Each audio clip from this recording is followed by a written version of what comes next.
Rahul Gandhi ji is a non-resident Indian politician. वो भारत में जितना रहते हैं उससे ज़्यादा विदेश में रहते हैं।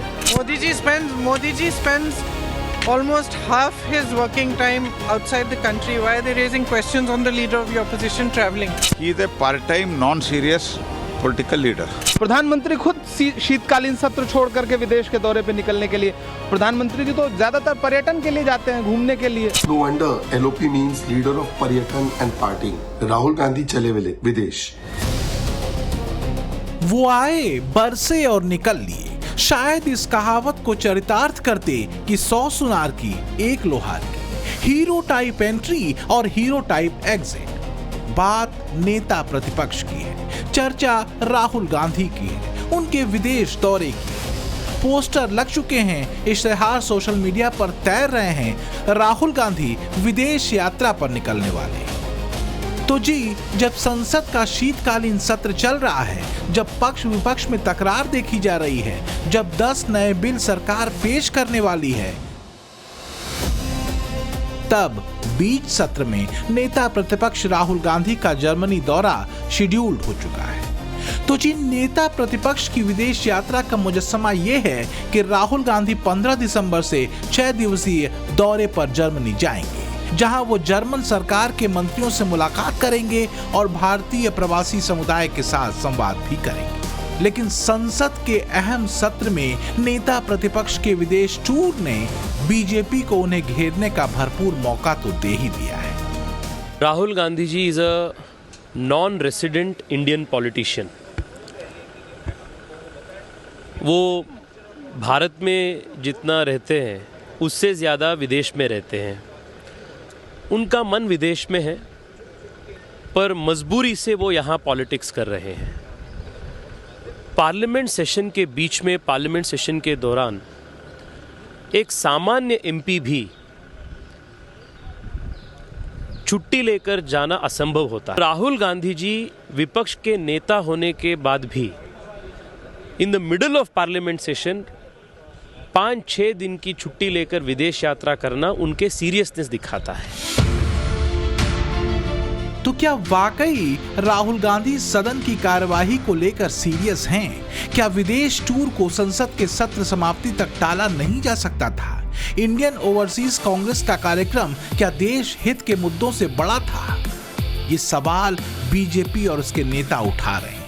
हालांकि कांग्रेस ने अपने नेता के बचाव में कई प्रतिप्रश्न बीजेपी की तरफ भी दागे। बाद में बोलते हैं हमको बात करने के लिए हमको मौका नहीं मिलता है, रहते इधर नहीं हैं। और जब चुनाव चल रहा था बिहार में तब भी फॉरेन में था, तो इसलिए उनके बारे में तो जो he is a part time non serious political leader. Modi ji spends almost half his working time outside the country. Why are they raising questions on the leader of the opposition traveling? वैसे राहुल गांधी का विदेश जाना हर बार सुर्खियां बनता है, खासकर विदेशी मंचों पर बैठकर भारतीय राजनीति को लेकर दिए गए उनके व्याख्यान अक्सर तीखी आलोचनाओं में उतरते रहे हैं।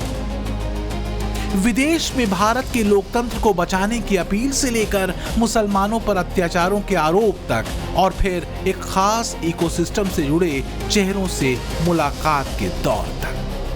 राहुल गांधी केवल विदेश जाकर देश के खिलाफ नहीं कहते हैं, वो केवल जेन जी से मिलकर के देश के खिलाफ एक माहौल बनाने की कोशिश नहीं करते हैं। वो प्लानिंग के साथ, डिजाइन के साथ किस प्रकार से इस काम को विदेश में डेलीगेट किया हुआ है। इस बार सवाल यह है कि जर्मनी में कौन सा नैरेटिव राहुल गांधी बनाएंगे, क्योंकि जर्मनी दौरे से पहले उन्होंने कई गढ़े गए मुद्दे अपने बैग में रखे हैं, जैसे SIR का मुद्दा, वोट चोरी वाला नैरेटिव, संसद में उन्हें बोलने नहीं दिया जाता वाला नैरेटिव, सरकार संस्थाओं पर हमले कर रही है। रही बात चुनाव आयोग की, तो उसको तो राहुल गांधी घेरे में लेते ही रहे कि वो सरकार के इशारे पर खेल कर रहा है। I'd like to conclude by saying that the biggest anti-national act you can do is vote chori. There is no bigger anti-national act that you can do than vote chori. Because when you destroy the vote, you destroy the fabric of this country. You destroy modern India, you destroy the idea of India. So I'd like to conclude by saying vote chori is an anti-national act, and those across the aisle are doing an anti-national act. Congress से राहुल गांधी के विदेश दौरे को लेकर सवाल पूछने पर कांग्रेस हवाला पीएम मोदी के विदेश दौरों का देती है। सच यह है कि प्रधानमंत्री के दौरे सरकारी होते हैं, जबकि राहुल गांधी के टूर और उसके मकसद को लेकर कई बार कांग्रेसियों तक को जानकारी नहीं होती। तो मुद्दा क्या वाकई राहुल गांधी की गंभीरता का है जो बीजेपी उठाती है? 2025 के शुरू से लेकर अब तक राहुल गांधी विदेश के 7 दौरे कर चुके हैं। 2024 के दिसंबर के अंत से लेकर 9 जनवरी तक राहुल गांधी इटली दौरे पर थे। दूसरा दौरा 12 मार्च से 17 मार्च तक वियतनाम का था। तीसरा 17 से 23 अप्रैल तक दुबई का था। चौथा दौरा 11 से 18 जून तक कतर के दोहा का रहा। तो पांचवा दौरा 25 जून से 6 जुलाई तक लंदन का था। तो वहीं छठवां दौरा 4 से 8 सितंबर तक मलेशिया का था और 7वें विदेश दौरे पर Rahul Gandhi Colombia, Brazil, Peru और चिली पहुंचे थे। नेता प्रतिपक्ष के विदेश दौरे का हासिल देश के लिए क्या था, ये कभी स्पष्ट रूप से सामने नहीं आ सका। हालांकि इस बार कांग्रेस के नेता दावा कर रहे हैं कि राहुल गांधी जब जर्मनी से लौट कर आएंगे तब बताएंगे। वो मोदी जी की उपमा राहुल जी को दे रहे। राहुल जी जमीन के हैं, वहाँ जाने का पीछे का जो है वो 2 दिन के बाद वापस आने वाले, वो पार्लियामेंट में ही बताएंगे। लेकिन हमारे देश के प्रधानमंत्री जब पार्लियामेंट छोड़ के भागते हैं दुनिया की सैर करने, तब वो काय के लिए गए वो बताते नहीं। लगता है राहुल गांधी के विदेश दौरे की तिथियों की जानकारी कांग्रेसी नेताओं तक को नहीं है। लाइटर नोट पर यह सवाल कोई कर सकता है कि क्या ये दौरा इतना खुफिया है, क्योंकि राहुल गांधी 15 से 20 दिसंबर तक जर्मनी दौरे पर होंगे और शीतकालीन सत्र उससे एक दिन पहले 19 दिसंबर को खत्म हो जाएगा। मुझको लगता है कि 95 जो पराजय है कांग्रेस की, उसको पूरा करने के बाद वो शतक हार का जल्दी पूरा करेंगे। अब उनको हर चुनाव के बाद एक विदेश यात्रा, 2 विदेश यात्राएं चाहिए। हर नया साल आने के पहले एक नया देश का सफर चाहिए। तो क्या मुद्दा सच में गंभीरता का है? क्या नेता प्रतिपक्ष जनता के मुद्दे उठाने को लेकर संजीदा हैं? या उन्हें लगता है कि चुनाव बाहरी और भीतरी नैरेटिव से जीते जा सकते हैं, फिर चाहे वो SIR वाला नैरेटिव हो या फिर EVM वाला? Also tell us what is the architecture of the EVM. Give us access to the EVM. Let our experts go and see what is inside the EVM.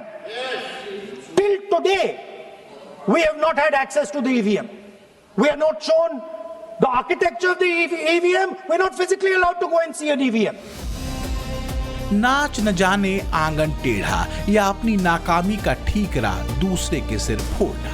BJP इन्हीं कहावतों का इस्तेमाल राहुल गांधी और कांग्रेस के नैरेटिव वाले खेल पर करती है। वैसे वोट चोरी को लेकर राहुल गांधी के हाइड्रोजन बम और एटम बम वाले खुलासे पर केंद्रीय गृह मंत्री अमित शाह ने तगड़ा जवाब दिया है। पूरे लोकसभा चुनाव हमारे समय में ईवीएम का उपयोग हुआ, लाए राजीव गांधी वहां से लेकर 2004 तक, और 2004 के चुनाव में कौन जीता भाई? वो जीत गए। उस वक्त ईवीएम की चर्चा बंद।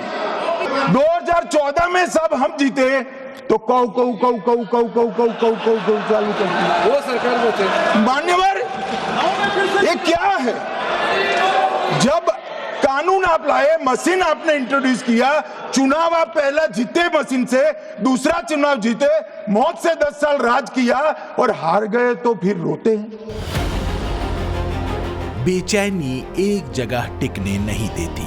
बीजेपी कहती है कि हार दर हार की हताशा वाली हवा को बदलने के लिए नेता प्रतिपक्ष विदेश यात्राओं पर निकलते हैं। तो क्या बेचैनी भरी जो बातें सदन में रह जाती हैं, उन बातों को कहने राहुल गांधी विदेश दौरे पर जाते हैं? राहुल गांधी का विदेश दौरा क्यों सुर्खियां बनता रहा है, इसके पीछे कई वजहें हैं। सत्ता से बेदखली के बाद से अब तक राहुल गांधी के विदेशों में दिए बयान, विवादों में फंसते रहे हैं। जैसे 21 अप्रैल 2025 को राहुल गांधी ने बोस्टन में भारतीय चुनाव आयोग पर हमला बोला था। उन्होंने कहा था कि भारतीय चुनाव आयोग कॉम्प्रोमाइज्ड है। 2024 के लोकसभा चुनावों के बाद राहुल गांधी ने अमेरिका के नेशनल प्रेस क्लब में भारतीय लोकतंत्र को ब्रोकन कहा था, यानी टूटा हुआ। इसी तरह सितंबर 2023 में राहुल गांधी ने ब्रसेल्स में यूरोपीय यूनियन में कहा कि भारत में फुल स्केल असॉल्ट हो रहा है।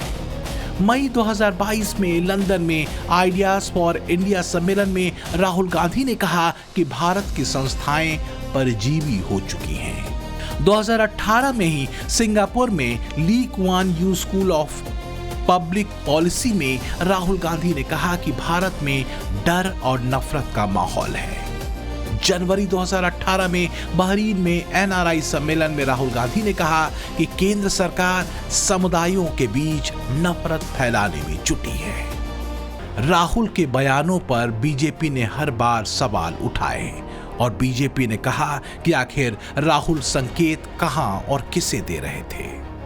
तो इस बार भी जब राहुल गांधी जर्मनी में होंगे तो क्या एसआईआर और वोट चोरी वाला नैरेटिव वहां भी सेट करेंगे?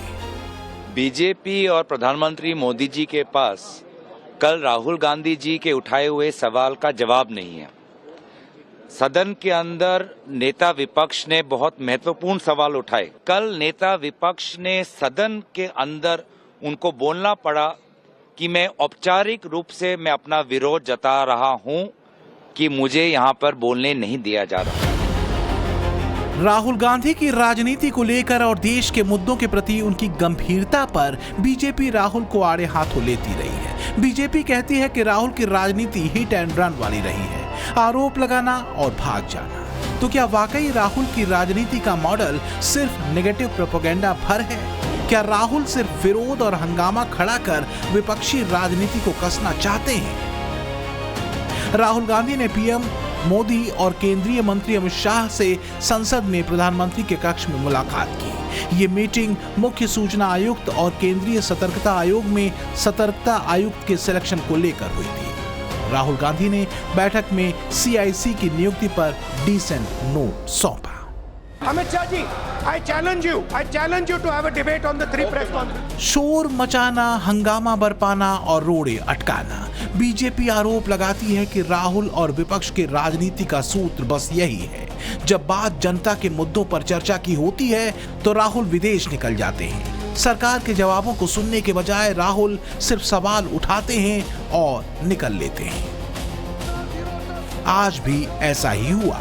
जब केंद्रीय गृह मंत्री अमित शाह ने घुसपैठियों के मुद्दों पर बोलना शुरू किया तो राहुल गांधी समेत पूरे कांग्रेस ने वॉकआउट कर दिया। हम संवैधानिक प्रक्रिया कर डिलीट और डिपोर्ट ये पूरा करेंगे। ये क्यों सदन छोड़कर भाग गए? मैं इनके सामने तो कोई बात भी नहीं कर रहा था, ना कांग्रेस पार्टी के सामने बात कर रहा था। मैं तो बात कर रहा था घुसपैठियों को देश के बाहर निकालने की। अब ये तो देखिए साहब, नेता प्रतिपक्ष बनने के बाद से लगता है राहुल गांधी से लेकर कांग्रेसी तक ये मान चुके हैं कि राहुल का सियासी कद मोदी के बराबर हो चुका है। राहुल के विदेश दौरों से लेकर उनके सवालों तक पर कांग्रेसी न्यौछावर होते हैं। लेकिन मुद्दा है नेता प्रतिपक्ष के उस कद का जो सदन के भीतर जनता के सवाल उठाता है, उनके मुद्दों पर चर्चा या बहस करता है, रास्ता सुझाता है।